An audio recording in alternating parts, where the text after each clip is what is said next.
कितना अच्छा हो अगर हम अपने शरीर की रोग प्रतिरोधक क्षमता मतलब इम्यूनिटी को ही इतना स्ट्रॉन्ग कर दे कि कैंसर का रिस्क ही कम हो जाए।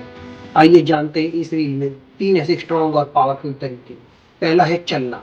और सबसे इम्पोर्टेंट सवाल है कि कितना और कैसे चलना चाहिए। 2025 की यूके की एक स्टडी के अनुसार, जिसमें लाखों लोगों को फॉलो किया, अगर आप डेली 7,000 कदम चलते हैं तो कैंसर का रिस्क 11% तक कम हो सकता है। अगर 9,000 कदम चलते हैं तो 16% तक, और 13,000 कदम चलने से यही कैंसर का रिस्क 20% से भी कम हो सकता है। अब एक और कमाल की बात, तेज या स्लो से ज्यादा महत्वपूर्ण है कि आप डेली बस चल रहे हैं। कुछ रिसर्च में तेज चलने वालों में कैंसर कम करने का फायदा स्लो चलने वालों से 13% तक ज्यादा पाया गया है। चलने से हमारे बॉडी की नेचुरल किलर सेल्स, जो इम्यूनिटी की महत्वपूर्ण सेल्स है, उनकी एक्टिविटी बढ़ जाती है और ढूंढ ढूंढ कर वो डैमेज सेल्स को मार देती है। तो इसलिए मूवमेंट इज मेडिसिन। ऐसे ही दूसरा महत्वपूर्ण तरीका है सोना, नींद।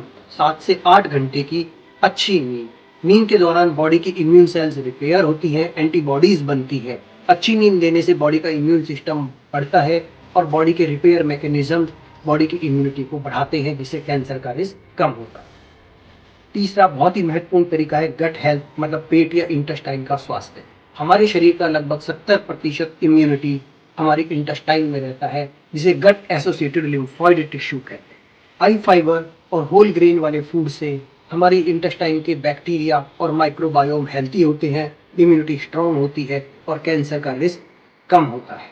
जिसे लोग घास फूस कहते हैं, वही खाना, हाई फाइबर वाला खाना आपकी इंटेस्टाइन के लिए सोना है। रोज एक कटोरी छाछ या दही गट की इम्यूनिटी को बढ़ाने का एक अच्छा तरीका है।